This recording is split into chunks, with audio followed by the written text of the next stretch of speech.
जय निताय जय गुरु जय जय श्री राधेश्याम जय निताय जय गुरु जय जय श्री राधेश्याम जय निताय जय गुरु जय जय श्री राधेश्याम অনন্ত কোটি ব্রাহ্মণ বৈষ্ণবগণ সকলের চরণে ধন্যবাদ প্রণাম জানিয়ে একাদশীর বার্তা শুরু করছি। অগ্রহায়ণ মাসের কৃষ্ণপক্ষের একাদশী, উৎপন্না একাদশী, অর্থাৎ একাদশীর আবির্ভাব কিভাবে হলো, সেই উৎপন্না একাদশী কবে? 26শে নভেম্বর না 27শে নভেম্বর, কোন দিন এই একাদশী ব্রত পালন করা হবে? এটা জানতে পুরো ভিডিওটা দেখুন। আর কোন ব্রত, কোন একাদশী ব্রত দ্বাদশীতে মিলিত হইয়া একাদশী পালন না করে দ্বাদশী ব্রত পালন করতে হয়, শাস্ত্রে কি বলছে এই সম্বন্ধে সম্পূর্ণ শাস্ত্রের রেফারেন্স সহ তুলে ধরা হবে। তাই এই একাদশী বার্তাটি শাস্ত্রসম্মতভাবে জানতে আপনারা পুরো এই চ্যানেলটিকে সাবস্ক্রাইব করবেন। একাদশী, আগামী কৃষ্ণপক্ষের যে একাদশী, সেই একাদশী উৎপন্না একাদশী, সেই একাদশী 26 তারিখ না 27 নভেম্বর। শাস্ত্রে আছে একাদশী বৃদ্ধি না পায়া দ্বাদশী যদি বৃদ্ধি পায়, সেই দ্বাদশীতে ব্যঞ্জলি দ্বাদশী বলা হয়। সেক্ষেত্রে একাদশী দ্বাদশীতে মিলিত হয়ে যায়। সুতরাং তখন একাদশী ব্রত পালন না করে দ্বাদশী ব্রত পালন করতে হয়। এই বিষয়ে আমাদের বৈষ্ণব শাস্ত্রে, বিশেষ করে সেই হরিভক্তি বিলাস, সেই হরিভক্তি বিলাসে কি বলছে সেটা একটু তুলে ধরা যাক। হরিভক্তি বিলাসে বলা আছে,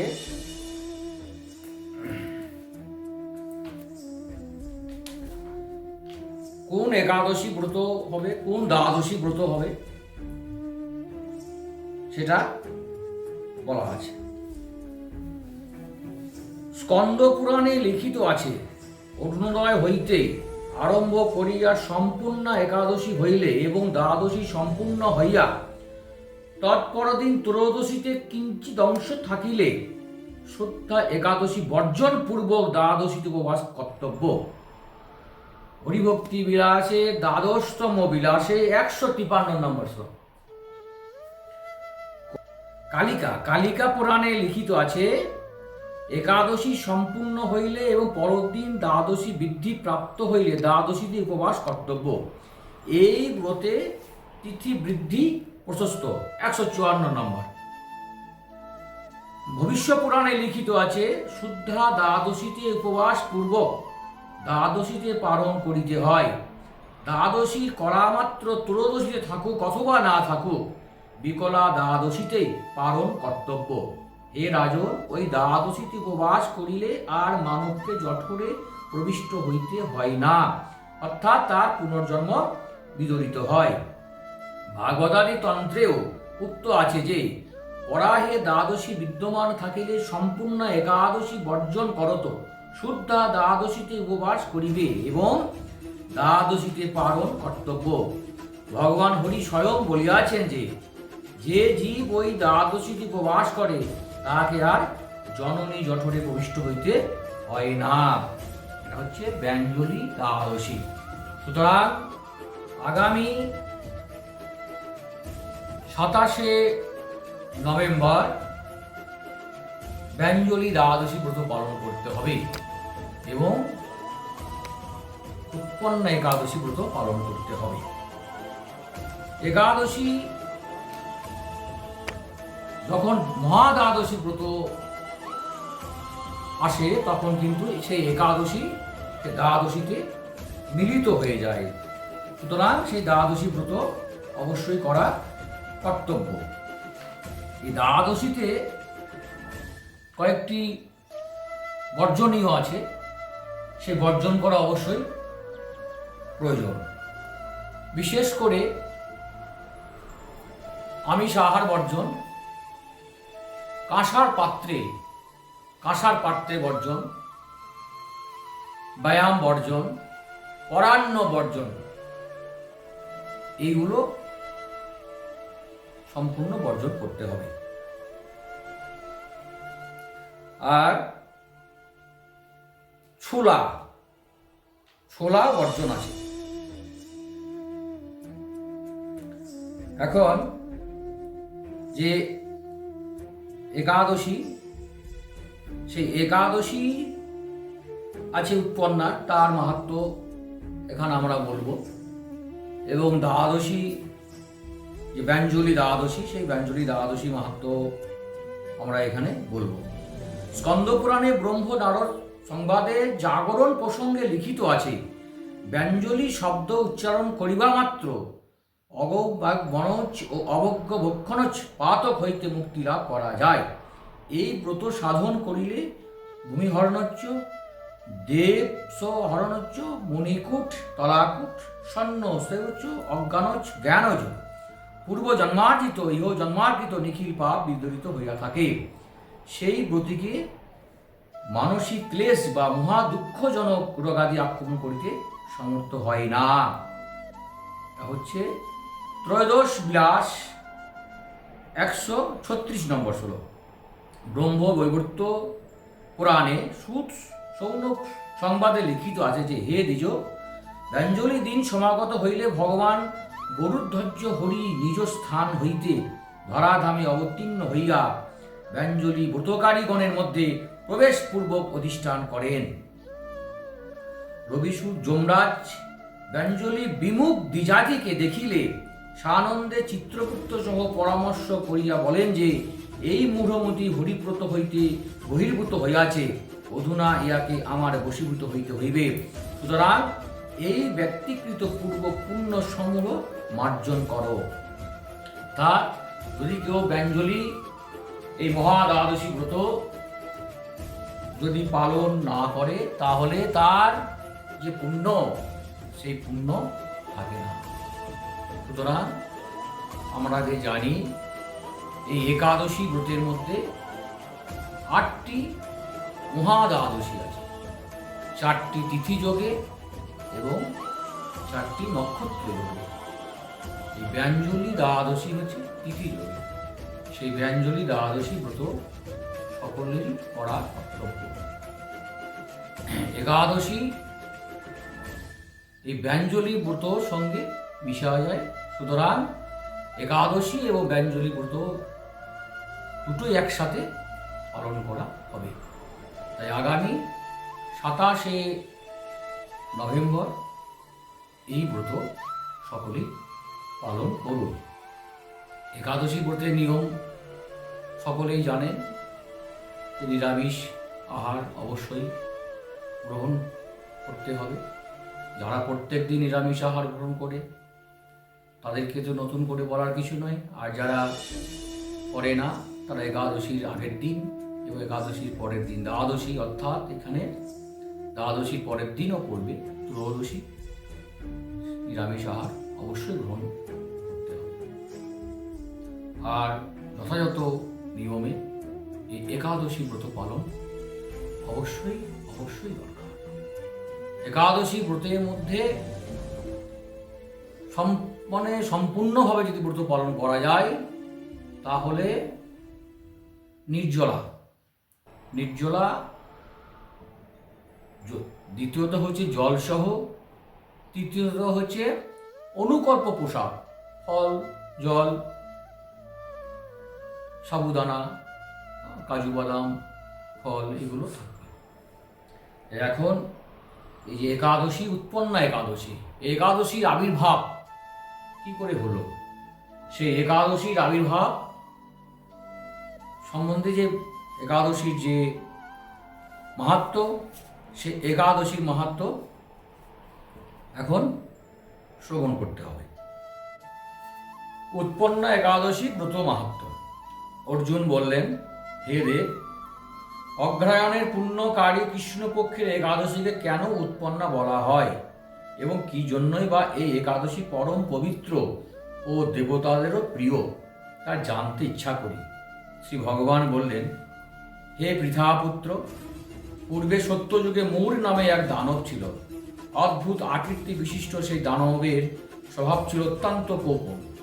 সে দেবতাদের ভীতপ্রদ ছিল। যুদ্ধে দেবতাদের এমনকি স্বর্গরাজ্য ইন্দ্রকে পর্যন্ত পরাজিত করে স্বর্গ থেকে বিতাড়িত করেছিল। এইভাবে দেবতারা পৃথিবীতে বিচরণ করতে বাধ্য হয়েছিল। তখন দেবতাগণ মহাদেবের কাছে গিয়ে নিজেদের সমস্ত দুঃখ সবিস্তারে বর্ণনা করলেন। উনি মহাদেব বললেন, হে দেবরাজ, যেখানে শরণাগত বৎসল জগন্নাথ গৌরধ্বজ বিরাজ করছেন, তোমরা সেখানে যাও। তিনি আশ্রিতদের পরিত্রাণকারী, তিনি নিশ্চয়ই তোমাদের মঙ্গল বিধান করবেন। দেবাদিদেবের কথা মতো দেবরাজ ইন্দ্র দেবতাদের নিয়ে ক্ষীরসাগরের তীরে গমন করলেন। জলে শায়িত শ্রী বিষ্ণুকে দর্শন করে দেবতারা হাত জোর করে তার স্তব করতে লাগলেন। স্তুতির মাধ্যমে নিজ নিজ দৈন্য ও দুঃখের কথা তারা ভগবানকে জানালেন।